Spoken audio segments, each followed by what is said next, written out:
তো আল্লাহ গল্প কেন বললেন কোরআনে, এবং শ্রেষ্ঠ গল্প করে আল্লাহ তাআলা স্টেটমেন্ট দিলেন আহসানুল কসাস, সবচেয়ে শ্রেষ্ঠ গল্প ইউসুফের গল্প। কারণ কি? কারণ গল্প মানুষকে আকৃষ্ট করে। মানে নবী, আপনি তো পাগল হয়ে যাবে ওদের পিছনে ঘুরতে ঘুরতে, ওরা ঈমান আনে না কেন, ওরা জান্নাতি হবে না কেন, এত পেরেশান তো হওয়ার দরকার নাই। আপনার কাজ শুধু পৌঁছে দেওয়া। হেদায়েত দেয়া না দেয়ার মালিক কে? আল্লাহ। সূরা ইউসুফ হচ্ছে কোরআনের সবচাইতে শ্রেষ্ঠতম গল্প। এই পৃথিবীতে যত গল্প হতে পারে, আপনারা রবীন্দ্রনাথ পড়েছেন, আপনারা বঙ্কিমচন্দ্র চট্টোপাধ্যায় পড়েছেন, আপনারা কেউ শেক্সপিয়ার পড়েছেন, আপনারা গোটা বিশ্বের বড় বড় সাহিত্যিকদের বই পড়েছেন। যত সাহিত্য হতে পারে, যত স্টোরি হতে পারে, যত গল্প হতে পারে, এমনকি কোরআনের অন্যান্য গল্পগুলোর চেয়েও এটা শ্রেষ্ঠ, অনন্য, অনবদ্য, আনপ্যারালাল। একটা গল্প যে কত নান্দনিক হতে পারে, একটা গল্প কত জীবন্ত হয়ে মানুষের চোখে ধরা পড়তে পারে, সেটা আল্লাহ তাআলা শব্দের, আরবি শব্দের বুননে, ভাষার প্রাঞ্জলতা এই সূরাতে ফুটিয়ে তুলেছেন। এত সুন্দর একটা গল্প আল্লাহ তাআলা বলছেন আহসানুল কাসাস, মানে সবচাইতে শ্রেষ্ঠ গল্প নবী হে আপনাকে শোনাচ্ছি।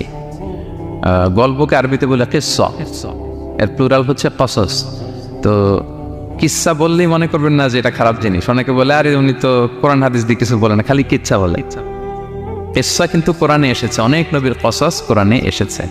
তো সেটা যদি কোরআন থেকে কিচ্ছা হয় বা ঘটনা হয়, স্টোরি টেলিং হয়, দ্যাটস গুড, অ্যাপ্রিসিয়েটেড, রেকমেন্ডেড। তো আল্লাহ গল্প কেন বললেন কোরআনে, এবং শ্রেষ্ঠ গল্প করে আল্লাহ তাআলা স্টেটমেন্ট দিলেন আহসানুল কসাস, সবচেয়ে শ্রেষ্ঠ গল্প ইউসুফের গল্প। কারণ কি?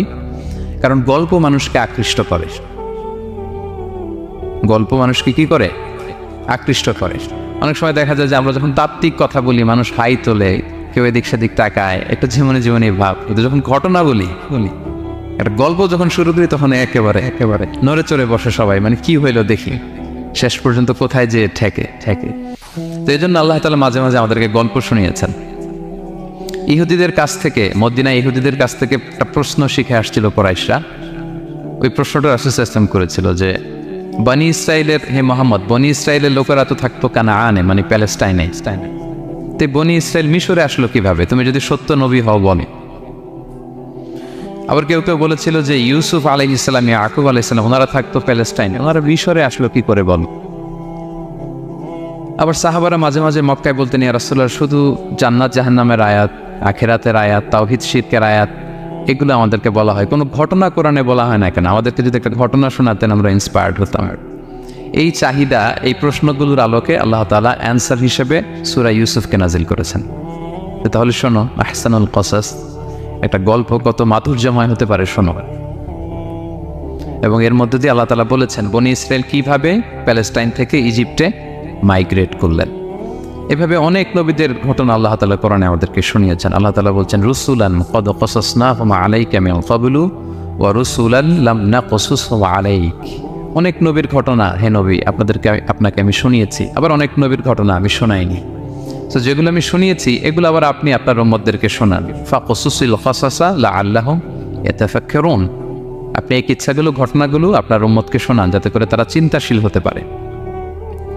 তাহলে এটা হচ্ছে ইন্ট্রোডাক্টরি ডিসকাশন, প্রাথমিক কথা, যে গল্প মানুষকে আকৃষ্ট করতে পারে, এজন্য গল্প মানুষের মনে দাগ কাটে, এবং একটা গল্প কত পাওয়ারফুল হতে পারে, নান্দনিক হতে পারে, এটা এই সূরার মধ্য দিয়ে আল্লাহ তাআলা আমাদেরকে বুঝিয়েছেন। আমরা কিন্তু প্রায় মহামানবদের গল্প শোনাই, সফল মানুষদের গল্প শোনাই। মিডিয়াতে মাঝে মাঝে দেখবেন যে কিছু প্রোগ্রাম করে যে সফল মানুষদের গল্প। তো গল্পগুলো কেন বলে? তাদের সফলতার গল্প শুনলে নিজেরও সফল হতে মনে চায়, মানুষ মোটিভেটেড হয় সফল মানুষের স্টোরি শুনলে। এখানে আপনারা অনেক ব্যবসায়ী আছেন, জীবনের শুরুটা ছিল অনেক কষ্টের, তাই না? একটা সময় পাড়ি দিয়ে এখন very big business magnate in Kuala Lumpur, মাশাআল্লাহ, অনেক বড় ব্যবসায়ী। তা আপনার হিস্ট্রিটা যদি আমাদের সাথে শেয়ার করেন, গল্পটা যদি বলেন, তখন আমরা অনুপ্রাণিত হব। এই জন্য আল্লাহ তাআলা কোরআনে আমাদেরকে গল্প শোনান। তো এই সূরা থেকে আমরা কি কি শিখি? প্রথম যে লেসনটা আমরা শিখি সেটা হচ্ছে, যেহেতু আমি একেবারে ক্রিম লেসনগুলো আপনাদের সামনে আনবো, পুরো সূরাটা কভার করা তো সম্ভব হবে না। প্রথম লেসন হচ্ছে সূরাতে ইউসুফ থেকে, যে স্বপ্ন কারোর সাথে শেয়ার করতে নেই। স্বপ্ন যেটা মানুষ ঘুমিয়ে ঘুমিয়ে দেখে, এটাও স্বপ্ন। আবার আরেকটা আছে যেটা মানুষকে ঘুমাতে দেয় না, ওইটাও স্বপ্ন। স্বপ্ন যেটা মানুষ ঘুমায় দেখে, এটাও স্বপ্ন। আবার যেটা পাবার আকাঙ্ক্ষা মানুষকে ঘুমাতে দেয় না, ওইটাও কি? স্বপ্ন, ওটারে ভিশন বলে। এই দুইটার একটাও কারোর সাথে শেয়ার করতে নেই। ঘুমের স্বপ্নও শেয়ার করবেন না, আর আপনার যে লং ভিশন ওইটাও শেয়ার করবেন না কারোর সাথে। এটা হচ্ছে প্রথম লেসন, স্বপ্ন শেয়ার করতে নেন। ছোট্ট ইউসুফ আলাইহিসসালাম স্বপ্ন দেখলেন 11টা তারা, চাঁদ, সূর্য ওনাকে সেজদা করতেছে। এই স্বপ্ন দেখি তার বাবার সাথে শেয়ার করলেন ইয়াকুব আলাইহিসসালামের সাথে। ইয়াকুব আলাইহিসসালাম বললেন, লা তাকসুস রুইয়াকা আলা ইখওয়াতিকা ফায়াকিদু লাকা কাইদা। ইউসুফ, তুমি আমাকে বলেছো ভালো, কিন্তু তোমার ভাইদের বলতে যেও না আবার, তাহলে তারা তোমার প্রতি কি করবে? জেলাসি করবে, ষড়যন্ত্র করবে। আর নি'মাতু মাহসুদা, এটা পৃথিবীর চিরাচরিত নিয়ম। আপনি যদি কোনো ব্লেসিংস পান আল্লাহর পক্ষ থেকে, অন্যদের চেয়ে আপনি একটু ডিফারেন্ট হন, আপনার অনেক কিছু থাকে, এটা সবার ভালো লাগবে না। আপনার ভালো জিনিস সবার ভালো লাগবে না। আপনার এই ভালো জিনিসের কারণে অনেকে আপনাকে ঘৃণা করবে। সো স্পেশালি যদি কোনো ভালো স্বপ্ন দেখেন, অ্যাট দ্য সেম টাইম খারাপ স্বপ্ন যদি দেখেন, এটা আপনি শেয়ার করবেন না কারোর সাথে। কারণ স্বপ্ন এটা কেবলমাত্র মন মস্তিষ্ক প্রসূত কোনো বিষয় না। মুমিন জীবনে এটা অনেক অর্থবহ। মাঝে মাঝে স্বপ্নের মাধ্যমে আল্লাহ মানুষকে বার্তা দেয়, ইলহাম পাঠায় স্বপ্নের মধ্য দিয়ে। এজন্য বিজ্ঞ, প্রাজ্ঞ, শুভাকাঙ্ক্ষী কাউকে শেয়ার করা যায়।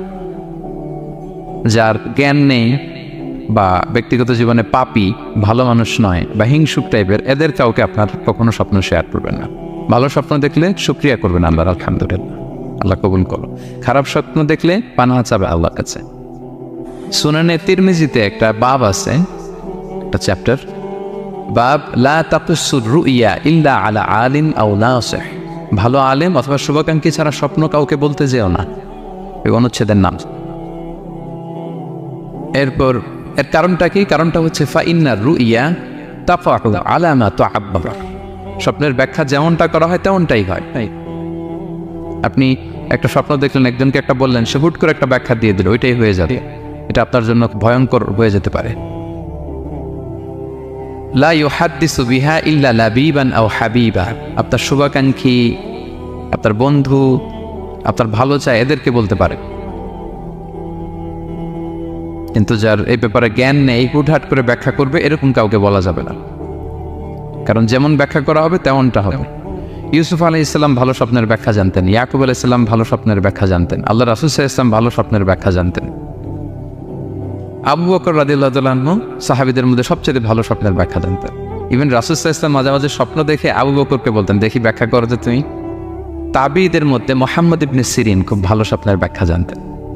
এক লোক এসে মুহাম্মদ ইবনে সিরিনকে বলল যে, আমি দেখলাম আমার ছেলে পানি খেতে খেতে পেটটা এত বড় হয়ে গেছে। এই একই স্বপ্ন আরেকটা লোকও দেখলো, দেখে এক মূর্খের কাছে জিজ্ঞেস করলো। সে বলল, সর্বনাশ, এত বড় পেট হয়ে গেছে, তোমার ছেলে তো মারা যাবে। ঠিকই কয়েকদিন পরে ছেলেটা মারা গেল। আর একই স্বপ্ন দেখে এই লোক মুহাম্মদ ইবনে সিরিনকে জিজ্ঞেস করেছিল, উনি বলেছেন যে তোমার ছেলে তো অনেক বড় আলেম হবে। ঠিক তাই হয়েছে, ওই ছেলে অনেক বড় আলেম হয়েছে। তো ফাইন্না রুইয়া তাফাউ আলা মা তুআব্বার। স্বপ্নের ব্যাখ্যা তেমন হয় যেমন এটার ব্যাখ্যা করা হয়। রাসূল সাল্লাল্লাহু আলাইহি ওয়াসাল্লাম একবার স্বপ্নে দেখলেন যে তিনি, ওনাকে দুধ দেয়া হয়েছে, বাটিতে দুধ খাচ্ছেন, পরে আঙ্গুলের ফাঁক থেকে দুধ বেরোচ্ছে। এই সামান্য একটু দুধ রাসূল সাল্লাল্লাহু আলাইহি ওয়াসাল্লাম ওমরে ফারুককে দিলেন। সাহাবারা বললেন, মাযা আউয়ালতা বিহি ইয়া রাসূলুল্লাহ, এটা তাবিল কি?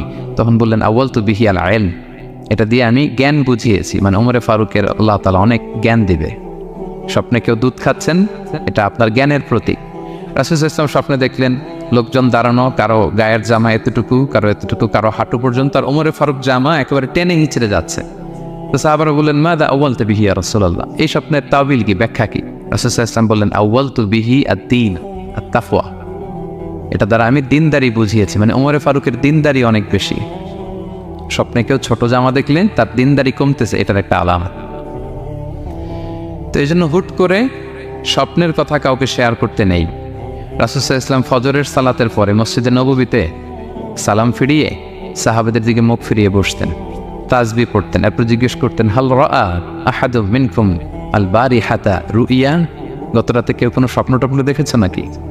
তো তখন সাহাবারা এই স্বপ্ন বলতেন, রাসূল সাল্লাল্লাহু আলাইহি ওয়াসাল্লাম ব্যাখ্যা করতেন। সুবহান, কত সৌভাগ্যবান ছিলেন তারা। তাহলে স্বপ্ন বলা যাবে নাকি কাউকে? শুধু মুরাদ ভাই বলবে না, বাকিরা বলবে? স্বপ্ন বলবেন কাউকে না। খুবই শুভাকাঙ্ক্ষী, আপনার একেবারে ক্লোজ ফ্রেন্ডস, তাকে বলতে পারেন। আর অনেক বড় আলেম যিনি ভালো ব্যাখ্যা করতে পারবেন, আপনাকে গাইড করতে পারবেন, তাকে বলবেন, এছাড়া বলা যাবে না। আর খারাপ স্বপ্ন তো বলাই যাবে, আল্লাহ তাআলার কাছে পানা চাইতে হবে। তাহলে ঘুমিয়ে ঘুমিয়ে যেটা দেখি এটা কারোর কাছে বলা যাবে না। আর যেটা পাওয়ার আকাঙ্ক্ষা মানুষকে ঘুমাতে দেয় না, ওইটাও একটা স্বপ্ন। বলে না যে আমার জীবনের স্বপ্ন আমি এটা করব, এটাও স্বপ্ন। এই ভিশনও শেয়ার করা যাবে না কারোর সাথে। আপনারা তো ব্যবসায়ী মানুষ, টিপস শিখাই দেয় কিছু। বিশাল বড় একটা কিছু প্রজেক্ট নিছেন, শুরু করার আগে আপনি বলে ফেলছেন শেষ, আর এটা হবে আর দেখবেন যে এখান থেকে কনস্পিরেসি, ওইখান থেকে শত্রুতা, ওইদিকে এটা করছে ওইটা করছে, আপনি আর আগাতেই পারবেন না। দুঃখজনক হলেও সত্য, আমরা বাংলাদেশিরা তো এগুলোতে অভ্যস্ত। সবার মধ্যে কম বেশি জেলাসি কাজ করে ন্যাচারালি, আমাদের বাংলাদেশিদের এটা আরো বেশি। আমি আমার প্রায় আলোচনাতে বলি যে আমাদের জাতীয় খেলা হাডুডু হওয়ার কারণ হচ্ছে এই খেলার ধরনটাই এমন, একজন সামনে যেতে চায়, 10 জন পা ধরে পিছনে টানতে চায়।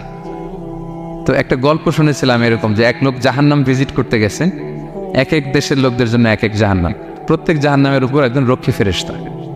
তো দেখতেছে একটা জাহান্নামের আশেপাশে কোনো রক্ষী ফেরেশতা নেই।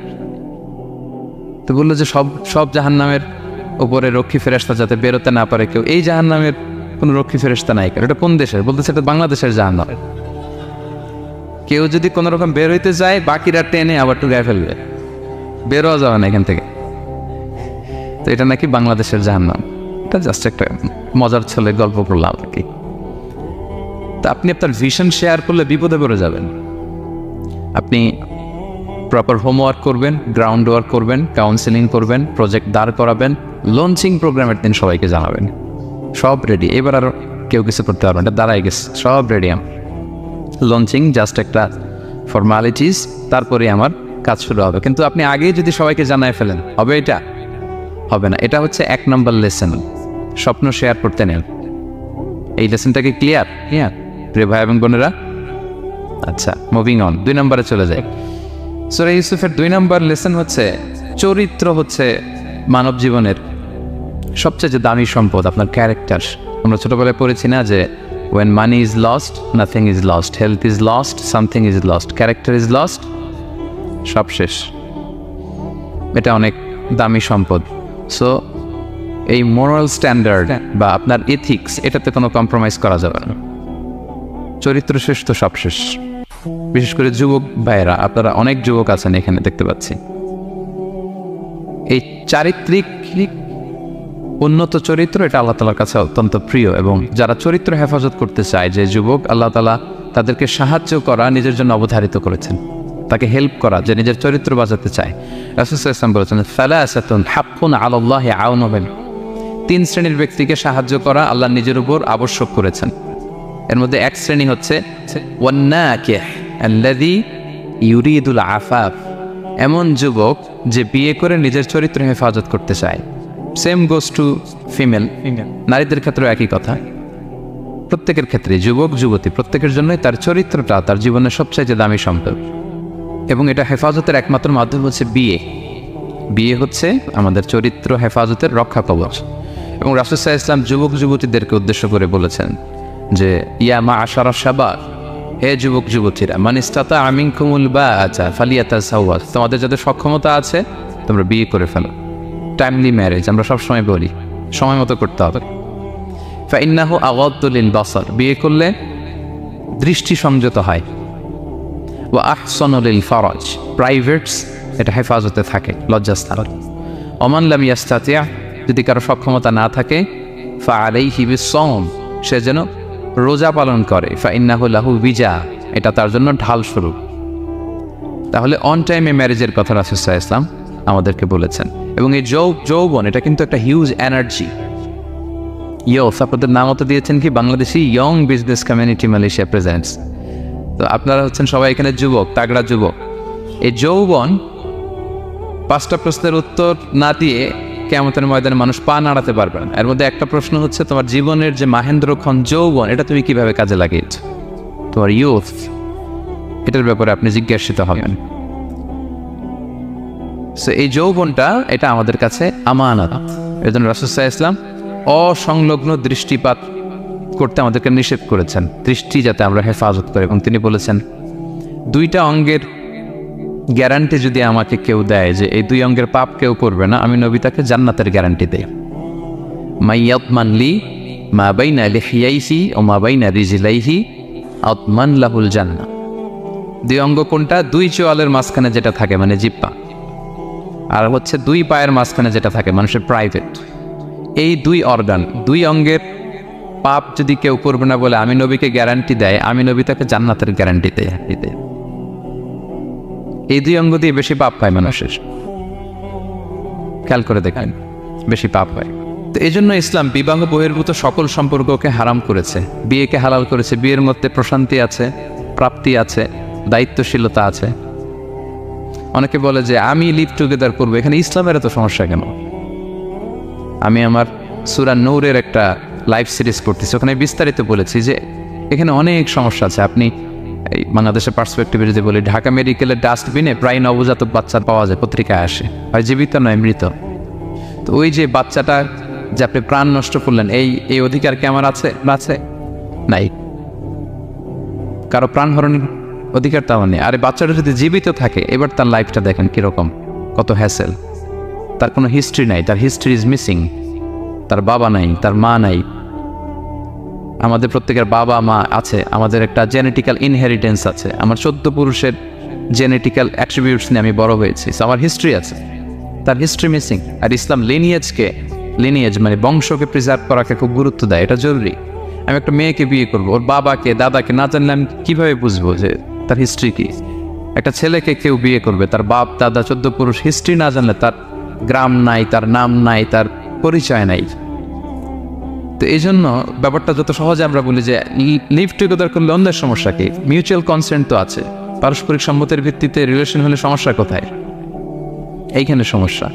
লিনিয়েজ প্রিজার্ভ করা যায়, তার রাইটস ভায়োলেট হয়। ছোট্ট ছেলে মেয়েরা তাদের মায়ের আদর পাবে, বাবার আদর পাবে, এটা তার অধিকার না? তো যে ছেলেটা ডাস্টবিনে পড়ে রইল, লেটস সে কোনো অরফ্যান হাউস তাকে নিয়ে আসলো, এতিমখানা, তো সে কি বাবা মায়ের আদরটা পায়?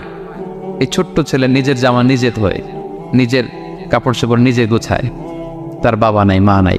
সে বাইরে বেরোলে দেখে অন্যান্য বাচ্চাদেরকে মা বাবা কত আদর করে, তার হিস্ট্রি সে জানে না। কত বড় অপরাধ আপনি করছেন দেখছেন? এজন্য বিবাহ বহির্ভূত সকল সম্পর্ককে ইসলাম হারাম ঘোষণা করে। বিয়েকে ইসলাম বৈধ করেছে। প্রশান্তি আছে, দায়িত্বশীলতা আছে, সামাজিকতা আছে, সভ্যতা বিনির্মাণের একটা স্ট্রাকচার্ড সিস্টেম আছে। এজন্য বিয়ে বহির্ভূত সম্পর্ক হারাম। আপনারা জানেন যে সুন্দরী জুলাইখা ইউসুফ আলাইহিস সালামকে পাপের প্রস্তাব দিয়েছিল, নিষিদ্ধ প্রেমের প্রস্তাব দিয়েছিল। 7টা দরজা বন্ধ করে, ওয়াগাল্লাকাতিল আবওয়াবা ওয়া ক্বালাত হাইতা লাক, 7 দরজা লক করে বলেছিল এসো। আর তখন ইউসুফ আলাইহিস সালাম যে শব্দটা উচ্চারণ করেছিলেন, এটা গোটা বিশ্বের যুবকদের জন্য একটা মহৌষধ। তিনি বলেছিলেন মাআযাল্লাহ, যেটা আমরা বলে অভ্যস্ত, আমরা বলি নাউযু বিল্লাহ, সেম থিং, একই জিনিস। আল্লাহ আমি তোমার কাছে পানাহ চাই। এরকম ইনবক্সে যদি প্রস্তাব আসে, এরকম মেসেজ যদি আসে, পাপের কোনো হাতছানি যদি আসে, আমরা সাথে সাথে কি বলবো? মাআযাল্লাহ। কি বলবো? মাআযাল্লাহ, আল্লাহ পাপ থেকে আমি বাঁচতে চাই, আল্লাহ আমি পানাহ চাই। এবং পরে ইউসুফ আলাইহিস সালামকে সে বলেছিল তুমি যদি মেনে না নাও তোমাকে জেলে বন্দি করা হবে, জেলেই পাঠানো হবে। তিনি বলেছিলেন ক্বালা রাব্বিস সিজনু আহাব্বু ইলাইয়া মিম্মা ইয়াদউনানি ইলাই, আল্লাহ যে পাপের দিকে তারা আমায় ডাকে তার চেয়ে জেলখানা আমার জন্য ভালো। তিনি কারাবরণ করেছিলেন, চরিত্র হেফাজতের জন্য কারাবরণ করেছিলেন। তো এই যে বিশুদ্ধ চিত্ত, এই যে চারিত্রিক দৃঢ়তার আর্কিটাইপ, এই ইউসুফ আলাইহিস সালামের এই গল্প গোটা বিশ্বের সকল নওজওয়ানদের জন্য এটা প্রেরণার বাতিঘর। এটা আমাদের জন্য lesson, he is our icon. তো 2 নম্বর পয়েন্টটা ছিল চরিত্র আমাদের জীবনের সবচেয়ে দামি সম্পদ। প্রিয় ভাই এবং বোনেরা, আমরা সব ছাড়লেও আমাদের চরিত্রের জন্য আমরা নষ্ট না করি। এই পয়েন্টটা ক্লিয়ার সবার কাছে? আচ্ছা, মুভিং অন। 3 নম্বর পয়েন্টস হচ্ছে যারা জীবনে সফল হয়, সফল লোকেরা তারা কখনো কোনো অজুহাত দেয় না বা অজুহাত খোঁজে না। সফল লোকেরা দেখবেন যে এক্সকিউজ দেন, এক্সকিউজ আমাদের এইটা নাই, এটা হয় নাই, ওইটা হয় নাই, আমার ক্যাপিটাল নাই এজন্য ব্যবসা করতে পারি না, আমার মামা খালু নাই এজন্য চাকরি হয় না, দেশে এই সমস্যা এজন্য আমি দাঁড়াতে পারি না। এগুলো কাদের কথা বলেন তো? ব্যর্থদের কথা। যারা সাকসেসফুল ইন দেয়ার ক্যারিয়ার, জীবনে যারা সফল, এরা কখনো কি দেয় না? এক্সকিউজ দেন, অজুহাত দেয় না। They create their own path, they create their own space. তারা তাদের নিজেদের রাস্তা গড়ে নেয়। রাস্তা আপনাকে কেউ করে দিয়ে যাবে না, আপনার রাস্তাটা আপনাকে করতে হবে। তো এই যে অজুহাত দেয় না, সামনে শুধু আগায়, ইউসুফ আলাইহিস সালাম এক্ষেত্রে আমাদের জন্য আদর্শ। আপনি একটু খেয়াল করে দেখেন, এই যে আমাদের মধ্যে এত হতাশা, এটা নাই ওইটা নাই, এত হতাশা, হতাশ হওয়ার মতো কি ছিল না ইউসুফ আলাইহিস সালামের জীবনে? বলেন, হতাশাগ্রস্ত হওয়ার মতো কি ছিল না? ওনার জীবনে সব ছিল। হতাশ হওয়ার জন্য, হাল ছেড়ে দেওয়ার জন্য যা যা দরকার সব ছিল। ছোটবেলায় ভাইদের ষড়যন্ত্র, ওনাকে পিটিয়ে মেরে আহত করে কুয়ার মধ্যে ফেলে দেওয়া হয়েছে, অন্ধকার কুয়া, ছোট্ট বাচ্চা। সেখান থেকে এক ক্যারাভেন কাফেলা এসে ওনাকে নিয়ে মিশরে বিক্রি করে দিল। দাস কেনা বেচার বাজারে, কৃতদাস। তিনি এখন কৃতদাস, আর আমাদের মতো স্বাধীন মুক্ত মানুষ নন, কৃতদাস হিসেবে বিক্রি করে দেয়া হলো। সার্ভেন্ট। আজিজে মেসরের ওখানে যে উনি কৃতদাস হিসেবে জীবনযাপন শুরু করলেন। নারীর ছলনায় এখানে ফিতনার সম্মুখীন হলেন, কারাবরণ করলেন। হতাশ হওয়ার মতো কি ছিল না? বলেন, সব ছিল। উনি তো হাল ছেড়ে দিলে, ইউসুফ আলাইহিস সালামের সবার আগে হাল ছেড়ে দেওয়ার কথা ছিল। কুয়ার মধ্যে যখন পড়ছে, খালাস, আমি শেষ, আমার তো জীবনে আর কোনো আলো নাই। দাস কেনাবেচার বাজার যখন বিক্রি, তখনই তো হাল ছেড়ে দেওয়া হতো, আমার জীবন তো শেষ, মুক্ত জীবন তো আর নাই। জুলাইখা যখন অত্যাচার করতেছিল, তখনই হাল ছেড়ে দেওয়া হতেছিল। জেলখানায় মোর দেন আ ডেকেড, 12 বছর জেলখানায় ছিল, মানে মোর দেন 10 ইয়ার্স, 10 বছরের বেশি। তারপরও তিনি কি করেন নাই? অজুহাত দেয় নাই। ধৈর্যের সাথে, সাহসিকতার সাথে একটার পর একটা পথ পরিক্রমা তিনি পাড়ি দিয়েছেন। এবং দেখেন যে উনি জেলখানার ভেতরে যে পুরো জেলখানার পরিবেশ চেঞ্জ করে ফেলছিলেন আল্লাহ নবী ইউসুফ আলাইহিস সালাম। জেলখানায় কারা যায় বলেন তো দেখি? চোর, ডাকাত, গুন্ডা, বদমাশ, তাই না?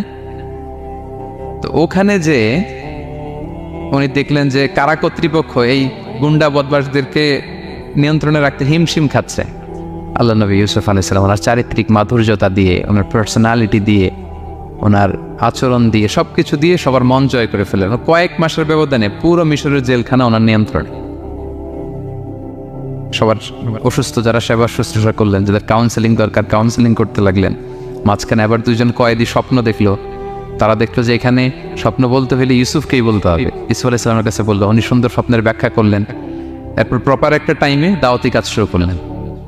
তার মানে আপনার রাস্তা যদি একটা বন্ধ হয়, আরো 10টা খোলা, ঠিক কিনা? একটা দরজা বন্ধ, আল্লাহ তাআলা আরো অনেকগুলো দরজা খুলে দিবেন। One door is closed, many doors are open, আরদুল্লাহি ওয়াসিআ। দাওয়াতি কাজ আপনি করতে চাইলে অনেক জায়গা খোলা আছে। এবং জেলখানা, কারাবরণ, কোনো কিছু দিয়ে আল্লাহ নবী ইউসুফ আলাইহিস সালামকে দমানো যায়নি। দমানো গিয়েছে না। যেন সফলরা এগুলো বলেন, আমি তো কারাবরণ করছিলাম, আমি তো 10 বছর ছিলাম না, আমার তো এই সমস্যা। এগুলো সফল লোকদের কথা না। আপনারা নেলসন ম্যান্ডেলার নাম শুনেছেন? সাউথ আফ্রিকার প্রথম প্রেসিডেন্ট। উনি কত বছর কারাবরণ করেছিলেন জানেন? 27 বছর। 27 বছর উনি জেলখানায় ছিলেন। আজকে ওনার মৃত্যুর এত বছর পরেও কুয়ালালামপুরের এই ইফতার প্রোগ্রামে ওনার কথা আমরা স্মরণ করতেছি। কি সাকসেসফুল না? অত দূরে যাওয়ার দরকার নেই। আমি যদি এই দেশের দিকে তাকাই, what about the honourable prime minister Anwar Ibrahim? কয় বছর? প্রায় 8 বছর। পরে রয়্যাল পার্ডানে সব মিলাই টিলে 8 বছরের মতো উনি কারাজীবন কাটিয়েছেন। তো সফল হতে কোনো সমস্যা হয়েছে? Now he is the prime minister of Malaysia. সুবহানাল্লাহ। মিশরে যখন আমরা ছিলাম, আমরা দেখেছি যে অনেক ইসলামিক মুভমেন্টের বড় বড় নেতৃবৃন্দ, কেউ 15 বছর, কেউ 20 বছর জেলখানায়, দমাতে পারেনি তাদের। সো সফলদেরকে দমানো যায় না। এবং তারা এক্সকিউজ দেয় না, অজুহাত দেয় না, এটার কারণে পারি না, ওইটার কারণে পারি নাই। তারা নিজের রাস্তা নিজে তৈরি করে। এই লেসনটা আমরা পেলাম। 4 নাম্বার হচ্ছে, বিলিভার্স আর অলওয়েজ অপটিমিস্টিক। বিশ্বাসীরা সবসময় আশাবাদী হয়, অলওয়েজ অপটিমিস্টিক, হাল ছেড়ে দেয় না। মুমিন কখনো হতাশ হয় না, মুমিন কখনো হাল ছেড়ে দেয় না। মুমিন ভরসা রাখে একজনের উপর, তিনি কে? আল্লাহ তাআলার উপর। সবসময় বিশ্বাসীরা তারা ভরসা রাখে। এবং সূরা ইউসুফে এটা শিক্ষায় আমরা পাই, ইয়াকুব আলাইহিস সালাম ওনার ছেলেদেরকে বলেছিলেন যে লা তাইয়াসু মির রাউহিল্লাহ ইন্নাহু লা ইয়াইয়াসু মির রাউহিল্লাহি ইল্লাল কওমুল কাফিরুন। তোমরা আল্লাহর রহম থেকে নিরাশ পেও না। আল্লাহর রহম থেকে নিরাশ হবে, আল্লাহর রহম থেকে তারাই নিরাশ হয় যারা অবিশ্বাসী, যারা কাফির। হাল ছেড়ে দেওয়া যাবে না প্রিয় ভাইরা। এবং উনি প্রথমে ওনার ছেলে ইউসুফকে হারালেন, তারপরে বানিয়ামিনকে হারালেন, এরপর অন্যান্য ছেলেরা মিশরে চলে গেল শস্য আনার জন্য। তারপরে উনি আশা ছাড়েননি, উনি বলেছেন ফাসাবরুন জামিল, যে কোনো পরিস্থিতিতে আমি ধৈর্য ধারণ করছি। আসাল্লাহু আইয়াতিয়ানি বিহিম জামিআ, এবং আমি আশাবাদী যে আল্লাহ সবাইকে আমার কাছে ফিরিয়ে দিবেন একদিন। সবাই ওনারে পাগল বলতো, যে কি বলেন আপনি, বয়সের ভারী লজ্জা হয়ে আপনি পাগলের মতো বলতেছেন ইউসুফ ইউসুফ ইউসুফ। কোথায় সে ইউসুফ? ওকে তো নেকড়ে খেয়ে ফেলেছে।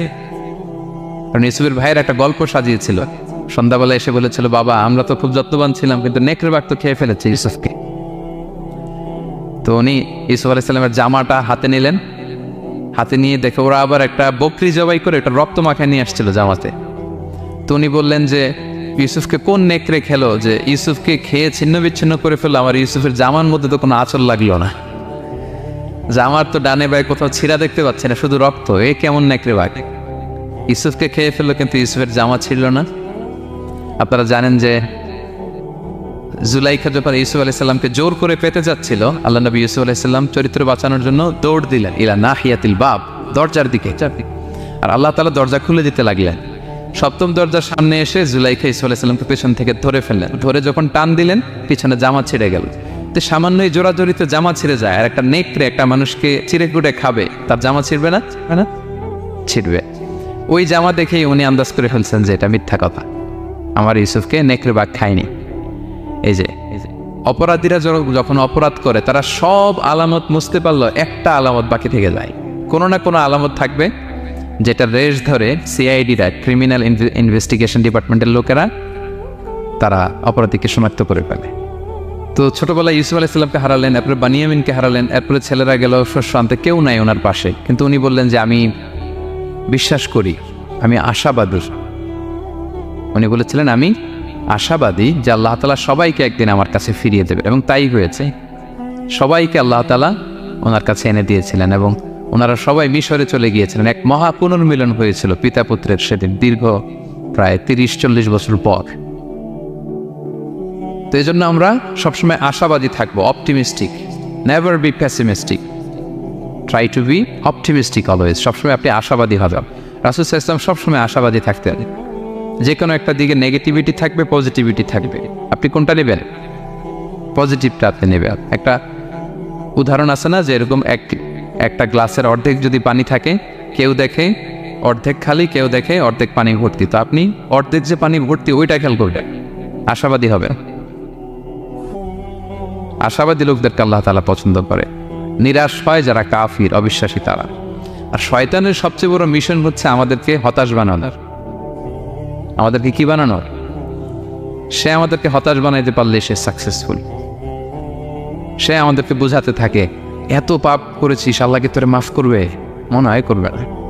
এত পাপ হয়ে গেছে, এত অন্যায় হয়ে গেছে, মনে হয় আল্লাহ আর মাফ করবে না। যা হয়েছে হয়েছে, আরেকটু কর, আরেকটু এনজয় করতে থাক, আরেকটু গা ভাসায় দে পাপের সাগরে। এরকম আপনারে প্রভোগ করতে থাকে সে, আপনাকে আশাবাদী হতে দেয় না যে না, আমি পাপ যতই করি, আমার পাপ যত বড় হোক, আল্লাহর রহমতের দরিয়া তার চাইতেও বড়।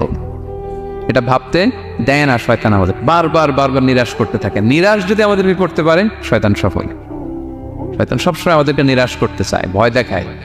তুমি যেই পাপ করেছো আল্লাহ তো মাফ করবে না, এত বড় পাপ তো আল্লাহর কাছে ক্ষমা হবে না। সো আমরা যেন আশাবাদী হই, আমরা যেন হতাশার সাগরে ডুবে না যাই, অপটিমিস্টিক যেন হই সম্মানিত ভাইরা। এবং ইউসুফ আলাইহিস সালাম কিন্তু এক্ষেত্রে আমাদের জন্য আদর্শ। তিনি আশাবাদী ছিলেন এবং শেষ পর্যন্ত লড়াই করে গিয়েছেন, নিরাশ পাওয়া যায় না। এই পয়েন্টটা ক্লিয়ার সবার কাছে? 5 নম্বর লেসন হচ্ছে আপনি যদি বড় কোনো কাজ করতে চান, আপনার বড় প্ল্যান লাগবে, যেটাকে আমরা মাস্টার প্ল্যান বলি। বড় কিছু করতে হলে মাস্টার প্ল্যান লাগে, এবং আপনার প্রপার ম্যানেজমেন্ট লাগবে। প্ল্যানিং ছাড়া পৃথিবীতে কিছু হয় না। প্ল্যানিং যে কোনো কাজ, যে কোনো ক্যারিয়ারে, যে কোনো প্রফেশনে প্ল্যানিং ছাড়া বড় কোনো কিছু হয় না। আপনি প্ল্যানিং করেন, হার্ড ওয়ার্কিং করেন, সফলতা আপনাতেই এসে ধরা দেবে। এটা পৃথিবীর সুন্নাত। আপনি কাজ করবেন না, প্রচেষ্টা করবেন না, আল্লাহর উপর ভরসা করে রাখবেন, আল্লাহ আপনার বাঁচাবে? বলেন, চেষ্টা করতে হবে। তাওয়াক্কুলের মেকানিজমটা এরকম, আপনি আপনার সর্বোচ্চটুকুন চেষ্টা করবেন, সর্বোচ্চ চেষ্টা করে এরপরে কার উপর ভরসা করবেন? আল্লাহ তাআলার উপর। আপনারা কি জানেন বিষ্ণু ইসলাম যেদিন হিজরত করেছিলেন, ওই দিন বিশ্বনবী মানে কতভাবে নিজেকে আড়াল রাখার চেষ্টা করেছিলেন। বিষ্ণু ইসলাম মাস্ক পরতেন না, কখনো মুখ খোলা থাকতো। ওই দিন মাস্ক করেছিলেন, মানে কাপড় দিয়ে মুখটা ঢেকে। আল্লাহ যখন বললেন আজ রাতে হিজরত হবে, রাসূল সাল্লাল্লাহু আলাইহি ওয়াসাল্লাম দুপুরবেলা বেরোলেন আবু বকরকে জানানোর জন্য। তিনি দুপুরবেলাও কখনো বেরোতেন না। ওয়াক্তাল কাইলুলা, এটা রাসূল সাল্লাল্লাহু আলাইহি ওয়াসাল্লামের বিশ্রামের সময় ছিল। বাদাত জাহিরা, জোহরের পরে বিশ্রাম নিতেন। প্রচণ্ড গরম, আরব দেশের লোকেরা বেরোতো না তখন, রাসূল সাল্লাল্লাহু আলাইহি ওয়াসাল্লাম বেরোতেন। ওই দিন তিনি ওই টাইমে বেরোলেন যাতে কেউ না দেখে, নাম্বার 1। নাম্বার 2, উনি সবসময় খোলা মুখে বেরোন, ওই দিন তিনি মুখ দেখে বেরোলেন যাতে দূর থেকে কেউ দেখলেও একটা গ্ল্যান্সে টের না পায় এটা মোহাম্মদ। নাম্বার 3, আবু বকর রাদিয়াল্লাহু তাআলার কাছে যেয়ে বলেন, আবু বকর যারা ঘরে আছে একটু বের করো, খুব কনফিডেন্সিয়াল একটা কথা। আবু বকর বললেন, ইয়া রাসূলুল্লাহ, এটা তো আপনার পরিবার, মানে বিয়ে হয়ে গেছে অলরেডি আয়েশা রাদিয়াল্লাহু তাআলার সাথে, এখনো সংসার হয়নি, তো আপনার পরিবার, তারপর আসমা, এরা। বলছে আচ্ছা তাহলে ঠিক আছে। আবু বকর বললেন, ইয়া রাসূলুল্লাহ বলেন। আল্লাহ রাসূল বললেন, আল্লাইলা, সংক্ষেপে, মেসেজ কিন্তু সংক্ষেপে দিতে হয়। বললেন আল্লাইলা, আজ রাতে। তখন বললেন যে রাসূল আমি কি সাথে থাকবো? হ্যাঁ সাথে থাকবে। তো আগে ইঙ্গিত পেয়ে অনেক আগেই একটা উটকে আবু বকর রাদিয়াল্লাহু তাআলা আনহু ঘাস খাওয়াচ্ছিলেন, পানি খাওয়াচ্ছিলেন, নাদুস করছিলেন। তো ওই রাতেই বের হয়ে গেলেন। এবার আবু বকর রাদিয়াল্লাহু তাআলা আনহু কতটুকু প্ল্যান করলেন দেখেন। উনি ওনার ছেলে আব্দুল্লাহকে বললেন, তুমি মক্কার বাজারে আমরা যে মিসিং, আমরা যে নাই, আজকে রাতে তো আমাদেরকে হত্যা করতে আসবে, কে কি বলতেছে এসে গারে সাউরে তুমি এসে বলে যাবা। এটা হচ্ছে আবু বকর রাদিয়াল্লাহু আনহুর প্ল্যানিং। এই যে প্ল্যানিং যে কত দরকার, বড় কাজের জন্য যে প্ল্যানিং লাগে। রাসূল সাল্লাল্লাহু আলাইহি ওয়াসাল্লাম প্ল্যান করছে কিভাবে? দুপুরে বেরোয়েছেন, মুখ ঢেকে বেরোয়েছেন, সবার সামনে বলতে চাচ্ছেন না, শর্ট ওয়ার্ড দিয়ে বলে ফেলতেছেন। আবু বকর রাদিয়াল্লাহু তাআলা আনহুর প্ল্যানিং হচ্ছে 2 মাস ঘাস খাওয়ালেন উটকে, উট প্রস্তুত, অর্থ প্রস্তুত, এবং মক্কা থেকে মদিনায় সাওয়াহিলি রুট দিয়ে, অর্থাৎ সাগরের পাশ ঘেঁষে ক্যারাভেন যে রাস্তা ছিল ওই রাস্তায় না, লোকচক্ষুর অন্তরালে আরেক রাস্তায় আমাদেরকে পৌঁছায় দিতে পারবে এরকম একজন গাইড তিনি ভাড়া করে রাখলেন। ছোট্ট ছেলে আব্দুল্লাহকে বললেন, আব্দুল্লাহ আমরা যখন গারে সাউরে 3 দিন থাকবো, তুমি সকালবেলা মদিনার মক্কার বাজারে ঘুরবা, কে কি বলে আমাদের ব্যাপারে, আবু বকর মুহাম্মদ নিয়ে কে কি বলে সে আমাদেরকে শোনাবা। তো ছোট্ট ছেলে আব্দুল্লাহ যখন এই তথ্য দিয়ে যাবে, আব্দুল্লাহর ফুটপ্রিন্ট থাকবে না, বের হয়ে মরুভূমি দিয়ে হেঁটে গারে সাউর আবার হেঁটে, তো ফুটপ্রিন্ট কেউ ফলো করলে তো সোজা আল্লাহ রাসূল এবং আবু বকরের কাছে পৌঁছে যাবে। উনি প্ল্যান বিও করে রাখলেন যে আব্দুল্লাহ যখন আমাদেরকে ইনফরমেশন পৌঁছে চলে আসবে, তিনি আরেকজনকে ঠিক করে রাখলেন যে তুমি আমার ছাগলগুলো ওই রাস্তায় একটু চড়াবা, তখন ছাগলের ফুটপ্রিন্ট থাকবে, ছোট্ট আব্দুল্লাহর পায়ের যে ছাপ ফুটপ্রিন্ট ওইটা আর থাকবে না। সুবহানাল্লাহ বিহামদি, কি প্ল্যান! ঠিকই আব্দুল্লাহ যেত, ফুটপ্রিন্ট পড়তো, এরপর তার রাখাল এসে ছাগল চড়াতো ওখানে, ফলে এখন শুধু ছাগল হাঁটার দাগ, ছোট্ট বাচ্চার আর দাগ নেই। এভাবে ওনারা হিজরত করেছেন, এরপরে তাওয়াক্কুল করেছেন আল্লাহর উপর। আর আমরা বলি যা করে আল্লাহ, আল্লাহর উপর তাওয়াক্কুল করলাম, এরকম বলি না? যা হবে হবে, এটা তাওয়াক্কুল হয়েছে? আমরা টিপিক্যাল বাঙালি মুসলমানরা কি বলতাম? আমি আল্লাহর নবী, আমি কাফেরদের নাকের ডগার উপর দিয়ে যাব, দেখি কে ঠেকায়, কার শক্তি বেশি, কুরাইশদের শক্তি বেশি না আল্লাহর শক্তি বেশি, এরকম বলতাম না? যে আমি রাতের বেলায় কেন যাব, আমি দিনের বেলায় আবু জাহেলের নাকের ডগার উপর দিয়ে হেঁটে যাব, দেখি কার শক্তি বেশি, আমার আল্লাহ বড় নাকি আবু জাহেল বড়। এরকম সস্তা কিছু আবেগিক কথা আমরা বলতাম। কিন্তু বিষ্ণু ইসলাম কিরকম প্ল্যানিং করেছেন দেখ, ওনার রোলটা উনি প্লে করেছেন এবং সব শেষে ভরসা করেছেন কার উপর? আল্লাহ তাআলা। তাহলে প্ল্যানিং, বড় কাজ করতে হলে আপনাকে প্ল্যানিং লাগবে। উনি কি প্ল্যান করলেন শোনেন। উনি যখন জেলখানায় ছিলেন, রাজা একটা স্বপ্ন দেখলেন যে 7টা গাভী হৃষ্টপুষ্ট, তাদেরকে গিলে খেয়ে ফেলতেছে 7টা জীর্ণ শীর্ণ গাভী, আর 7টা সবুজ গমের শীষ, 7টা শুকনো গমের শীষ। এই অদ্ভুত স্বপ্ন দেখে উনি হয়রান, ঘুম ভেঙে গেল, ডাকলো সবাইকে, কেউ স্বপ্নের ব্যাখ্যা বলতে পারে না। সবাই বলতেছে আদগাস আহলাম, এটা অলীক স্বপ্ন, এর ব্যাখ্যা আমরা জানি না। তখন একজন বলল, রাজার যে সাফিল মালিক, সে বলল একজন আছে জেলখানায় আমার সাথে পরিচয় হয়েছিল, তার নাম ইউসুফ, ও পারবে। ইউসুফ আলাইসাল্লামকে বলা হলো, ইউসুফ আলাইসাল্লাম ব্যাখ্যা দিলেন, 15 বছরের মাস্টার প্ল্যান জানাই দিলেন রাজাকে। কয় বছরের? উনি বললেন যে প্রথম 7 বছর কি করবা, ক্বালা তাজরাউনা সাবআ সিনিনা দাআবা, প্রথম 7 বছর উনি বললেন যে একটা দুর্ভিক্ষ আসছে, ভয়ঙ্কর দুর্ভিক্ষ, ড্রট। এই দুর্ভিক্ষের কারণে গোটা বিশ্বে খাদ্য সংকট দেখা দিবে।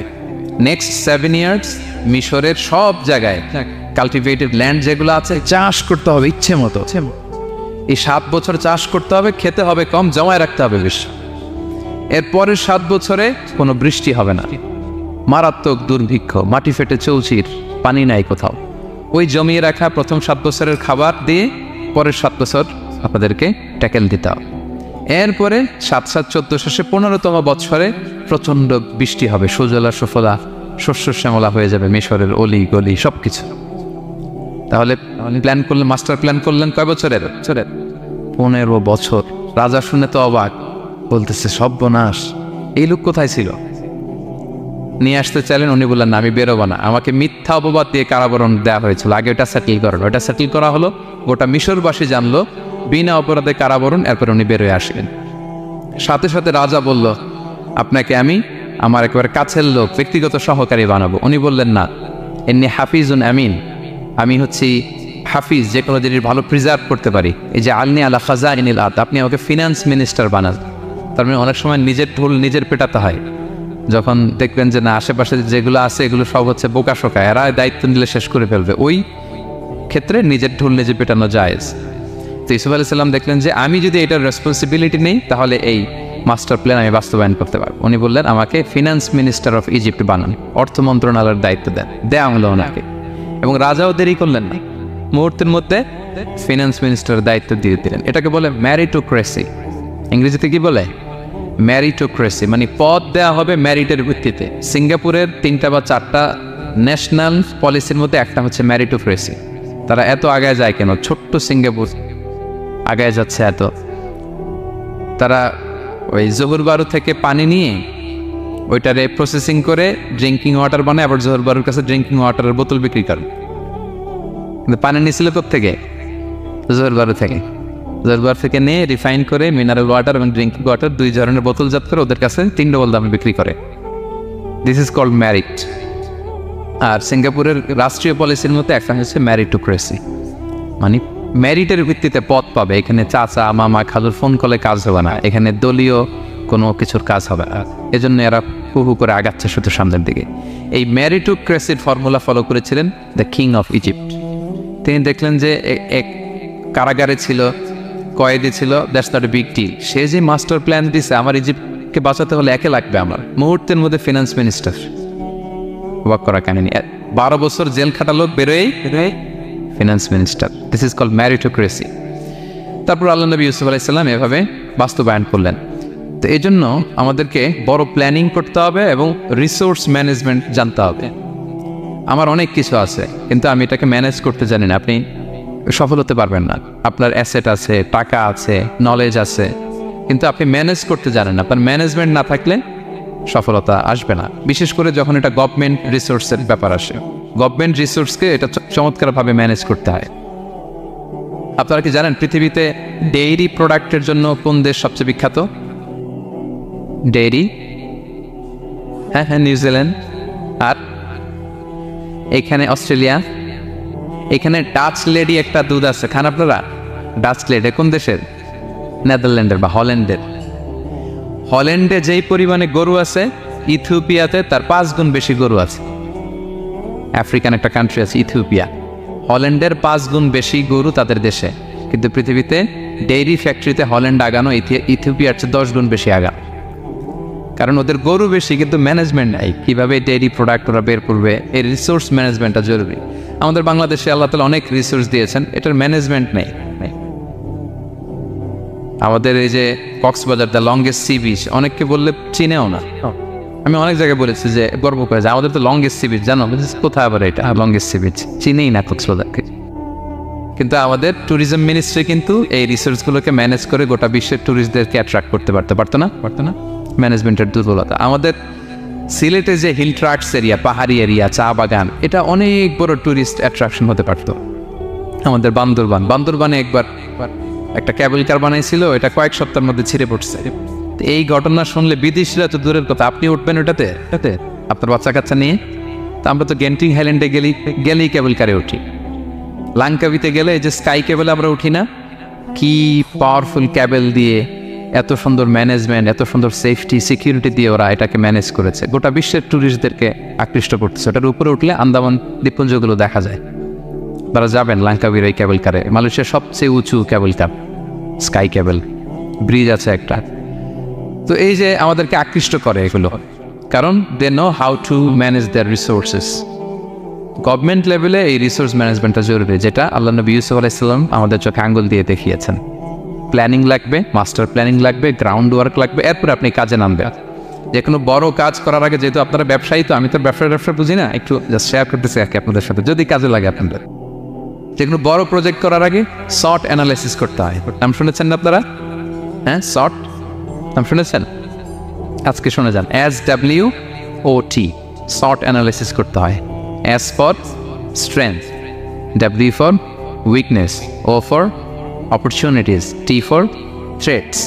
আপনি একটা বড় কাজ করার আগে শর্ট অ্যানালাইসিস করতে হয় যে আমার এই কাজের স্ট্রেংথ কতটুকু আছে, আমার উইকনেস কী কী আছে, কী কী সমস্যা হতে পারে, এরপর অপরচুনিটিস কী কী থাকতে পারে, তারপরে এই কাজ আমি দাঁড় করালে, প্রজেক্ট দাঁড় করলে কী কী থ্রেট আমাকে এখানে বাধাগ্রস্ত করতে পারে। এই গ্রাউন্ড ওয়ার্ক করার পরে এরপর আপনি বড় মাস্টার প্ল্যান নিয়ে আপনার প্রজেক্ট শুরু করবেন। প্ল্যানিং বড় প্রজেক্টের জন্য অনেক জরুরি, এবং রিসোর্স ম্যানেজমেন্ট, বিশেষ করে গভর্নমেন্ট রিসোর্সের ক্ষেত্রে এটা খুবই জরুরি। এবং আল্লাহ নবী ইউসুফ আলাইহিস সালামের জীবনী থেকে এই লেসন কিন্তু আমরা পাই। এই পয়েন্টটা কি ক্লিয়ার সবার কাছে? 5 নাম্বার পয়েন্ট একটু কঠিন হয়ে গেল নাকি? ক্লিয়ার? 6 নাম্বার পয়েন্ট হচ্ছে এ দাঈ ইজ অ্যান অপরচুনিটি সিকার। আল্লাহ নবী ইউসুফ আলাইহিস সালামের জীবনী থেকে আমরা শিখতে পারি যে একজন দাঈ হচ্ছে সুযোগ সন্ধানী, পজিটিভ অর্থে আর কি। যখন প্রপার টাইমিংটা হবে তখন সে দাওয়া দিবে, তখন সে তার মেসেজটা ড্রপ করবে, তখন সে তার বার্তাটা দিবে। কিন্তু এটা আমাদের দেশে খুবই ল্যাকিং। আমাদের দায়ীরা দেখা যায় যে মানে খুবই অসহনশীল, সহনশীলতা আমাদের দায়ীদের মধ্যে বাংলাদেশে কম। মাইক্রোফোন পেলেই ও কাফের, ও জাহান্নামী, ও বাতিল, সবাইরে জাহান্নামে পাঠায়, উনি একাই জান্নাতে যেতে চায়। তো সবাই একসাথে গেলে আরো মজা হইতো না বেশি? কি বলেন? হ্যাঁ, এখানে আপনারা কেউ নাই, আমি একা আসছি, ঘুরতেছি, খাচ্ছি, এটা কি ভালো লাগবে আমার? এই যে আপনারা সবাই আসতেছেন, গেট টুগেদার হচ্ছে, এটাই না আনন্দ। তো সবাইরে জাহান্নামে পাঠাই, আমি একা জান্নাতে গেলে এটা মজা হবে? তো এটা বুঝাবে কে ওনাদের? কথায় কথায় সে বাতিল, সে কাফির, সে গোমরা, আর উনি একাই শুধু ভালো। এটা দায়ীর বৈশিষ্ট্য নয়। আরব শায়েখরা বলেন যে নাহনু দুআত লাসনা কুদাত, আমরা দায়ী, আমরা জাজ নই। আমাদের দায়ীরা দায়ীর চেয়েও জাজ হতে চায় বেশি, খুব জাজমেন্টাল, আমরা খুব বেশি অ্যাটাকিং কথা বলি, আমরা অন্যকে নাকচ করে দেই, বাতিল করে দেই। এটা দায়ীর কাজ নয়। দায়ীর কাজ শুধু পৌঁছে দেওয়া। দায়ীর কাজ কি? ওমা আলাইনা ইল্লাল বালাগ ওমা আলা রাসূলি ইল্লাল বালাগুল মুবিন লাস্তা আলাইহিম বিমুসাইতির। তবে আপনাকে দারোগা বানিয়ে পাঠাইনি, আপনি পিছনে পিছনে ঘুরবেন। ফালা আল্লাকা বাকিউন আলা নাফসিকা আলা আসারিহিম ইল্লাম ইউমিনু বিহাদাল হাদিসে আসাফা। মানে নবী, আপনি তো পাগল হয়ে যাবে ওদের পিছনে ঘুরতে ঘুরতে, ওরা ঈমান আনে না কেন, ওরা জান্নাতি হবে না কেন, এত পেরেশান তো হওয়ার দরকার নাই। আপনার কাজ শুধু পৌঁছে দেওয়া। হেদায়েত দেয়া না দেয়ার মালিক কে? আল্লাহ। ইন্নাকা লা তাহদি মান আহবাবতা ওয়ালাকিন্নাল্লাহা ইয়াহদি মান ইয়াশা। নবী, আপনি যাকে চান হেদায়েত দিতে পারবেন না। আপন চাচা আবু তালেব এত ভালোবাসতো রাসূল সাল্লাল্লাহু আলাইহি ওয়াসাল্লামকে, ফিনান্সিয়াল সাপোর্ট, পলিটিক্যাল সাপোর্ট সব দিয়েছেন। রাসূল ভালোবাসতেন ওনাকে। মৃত্যু সজ্জায় শুয়ে আছে, চাচা একবার বলেন আশহাদু আল্লা ইলাহা ইল্লাল্লাহ ওয়া আশহাদু আন্না মুহাম্মাদুর রাসূলুল্লাহ, আমি বাকিটা আল্লাহর সাথে বুঝবো। উনি সবশেষে বললেন আলা মিল্লাতি আব্দুল মুত্তালিব, আমি আব্দুল মুত্তালিবের শিরকি বিশ্বাসের উপরে শেষ নিঃশ্বাস ত্যাগ করলাম। তা রাসূল সাল্লাল্লাহু আলাইহি ওয়াসাল্লাম চাইলেও দিতে পারেন। তা আপনি দাঈ, আপনি এরকম জাজমেন্টাল কেন হবেন? আপনি এরকম অন্যকে নাকচ কেন করবেন? আপনার কাজটা শুধু পৌঁছে দেওয়া। আমাদের কাজ কি? একজন দাঈ মোটেও জাজমেন্টাল হবে না, তিনি শুধু পৌঁছে দিবেন এবং প্রপার টাইমিং এর অপেক্ষায় থাকবেন। ইউসুফ আলাইহিস সালাম জেলখানায় ঢুকেই লা ইলাহার দাওয়াত দেননি, আগে সবার মাঝে নিজের একটা শক্ত অবস্থান নিশ্চিত করেছেন। যখন দেখেন যে না, কেউ বিপদে বলে ওনার কাছে আসে, পরামর্শ চাইলে ওনার কাছে আসে, উনি ভাবলেন এই তো আমার টাইম। এরপর উনি শুরু করলেন মানে তাওহীদের কথাকে, শিরককে উচ্ছেদ করে তাওহীদ প্রতিষ্ঠার কথা এত সুন্দর, আপনি সূরা ইউসুফের মধ্যে যেভাবে পাবেন অন্য কোথাও এরকম পাবেন না। অনেক সুন্দর করে এখানে তিনি দাওয়াত দিয়েছেন। তো দায়ীর কাজ হচ্ছে প্রপার টাইমিংটা করা। একজন দায়ী সবার সাথে মিশবে, দল মত নির্বিশেষে, গোটা বিশ্ব তার দাওয়াতি প্ল্যাটফর্ম। সে অনলাইনে, সে অফলাইনে, সে ক্যামেরার সামনে, সে কিবোর্ডে, সে মুসলিমের কাছে, অমুসলিমের কাছে, সবার কাছে আপনি মিশবেন। অনেক অমুসলিমরা আমাদের কথা শোনে, অনেক হিন্দু ভাইরা কথা শোনে, অনেক বৌদ্ধরা কথা শোনে, অনেক নাস্তিকরা কথা শোনে। হিজ মাই অডিয়েন্স। অনেক গুন্ডা মাস্তান আমাদের কথা শোনে। আপনি ওদের সাথে বসবেন, হাফ প্যান্ট পরে বসছে, গলায় স্বর্ণের চেইন, মদের গ্লাস নিয়ে বসছে, বসেন আপনি। দেখেন না এবি ক্লিও কি সুন্দর করে চলে যায়, সুন্দর করে। যে উনি আমাকে বলতেছে যে শায়েক, আমি যে অনেক মেয়েদের সাথে বসি টসি, আমি কিন্তু মনে মনে শুধু আস্তাগফিরুল্লাহ পড়ি। আমাকে বলতেছে শায়েকে যে আপনি দেখছেন ইন্দোনেশিয়াতে এখানে সেখানে আমি চলে যাই বিভিন্ন মতের বারে, এখানে সেখানে, আমি কিন্তু মনে মনে আস্তাগফিরুল্লাহ পড়ি। তার মানে তার চিন্তা চেতনা কত সুন্দর দেখেন, যে ওখানে তো যাইতে হবে আমাদের। পাপের জায়গায় আড্ডাখানায় না গেলে আপনি দাওয়াতটা দিবেন কোথায়? সো প্রপার একজন দায়ী is an opportunity seeker. Say proper timing বুঝে দাওয়াতটা দিবে। এবং একজন দায়ী দল মত নির্বিশেষে সবার কাছে কোরআনের কথা পৌঁছাবেন। যেই দায়ী ভেদাভেদ করেন অডিয়েন্সের মধ্যে, তিনি এই দাওয়াতি কাজের উপযুক্ত নন এবং দাওয়াতের এই মহান মর্যাদাকে তিনি হানি করছেন। একজন পটেনশিয়াল দায়ীর এরিয়া গোটা বিশ্ব। 7 নাম্বার সর্বশেষ লেসন হচ্ছে success isn't a destination, success is a journey. আমরা সফলতাকে অনেক একটা ডেস্টিনেশন মনে করি, ওই যে আমার সফলতা, আমি ওখানে পৌঁছলেই সফল, বাস খালাস, আর কিছু লাগবে, এটা হয়ে গেছে, আমি সফল না। Success isn't a destination. সফলতা এটা কোনো গন্তব্যের নাম নয়, এটা একটা journey, journey to journey, journey to journey, চলমান প্রক্রিয়া। সফলতার কোনো শর্টকাট হয় না, হয় অনেক কাঠখড় পুড়িয়ে জীবন যুদ্ধের প্রতিটি অধ্যায়ে নিজেকে প্রমাণ করে করে একটু একটু করে আপনি সফল হবেন, একটু একটু করে আগাবেন। ইটস এ জার্নি, এটা কোনো ডেস্টিনেশন নয়। এবং সফল হওয়ার পথ পরিক্রমায় কোনো লিফট নেই, সিঁড়ি বেয়ে উপরে উঠতে হয়। কি বেয়ে? কিন্তু আমরা সফল হতে চাই কিভাবে?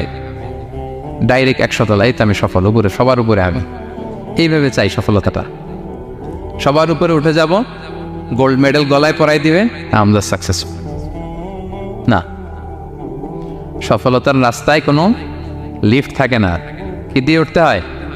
সিঁড়ি বেয়ে ঘাম জড়িয়ে উঠতে হয়। দেখেন, শুধু আলোর মুখ দেখার জন্য মায়ের পেটে আমাদের কত সময় লাগছে বলেন তো? জাস্ট একটু লাইট, 9 মাস 10 মাস সময় লাগছে শুধু একটু আলো দেখবো, একটু আলোর মুখ দেখার জন্য আমার লাগছে 9 মাস। আর এখানে আমরা শর্টকাট ফিজিক্যালি কি খুঁজি? সফলতার কোনো শর্টকাট নেই। অল্প এফোর্টে যারা সফল হতে চায় এরা কোনোদিন সফল হয় না। ইউসুফ আলাইহিস সালামের জীবনীটা একটু খেয়াল করেন, একটু একটু করে তিনি সামনের দিকে গিয়েছেন এবং সবশেষে ইজিপ্টের ফিনান্স মিনিস্টার হয়েছেন। এজন্য ধৈর্য ধারণ করতে হবে, নিজের সর্বোচ্চটুকু উজাড় করে দিয়ে আপনার রোলটা আপনি প্লে করবেন, এরপর আল্লাহ তাআলার উপর ভরসা রাখবেন। কিন্তু অনেক চেষ্টার পরেও যদি কাঙ্ক্ষিত সফলতা না পান, হতাশ হওয়ার কিছু নেই। কারণ বিশ্বাসীর সফলতা শুধু দুনিয়াতে না, বিশ্বাসীদের সফলতা আখিরাত পর্যন্ত বিস্তৃত, ওইটা আসল সফলতা। ফামান যুহজিহা আনিন নারি ওয়া উদখিলাল জান্নাতা ফাকাদ ফাজ। যে জাহান্নাম থেকে মুক্তি পেল, জান্নাতের নিশ্চয়তা পেল, সেই সফল। তা আমরা যেন সেই সফলতার জন্য অপেক্ষা করি, আমরা যেন দুনিয়া আখিরাত উভয় জাহানে সফল হতে পারি। আল্লাহ তাআলা আমাদের সবাইকে কথাগুলো বোঝার ও আমল করার তৌফিক দান করুন।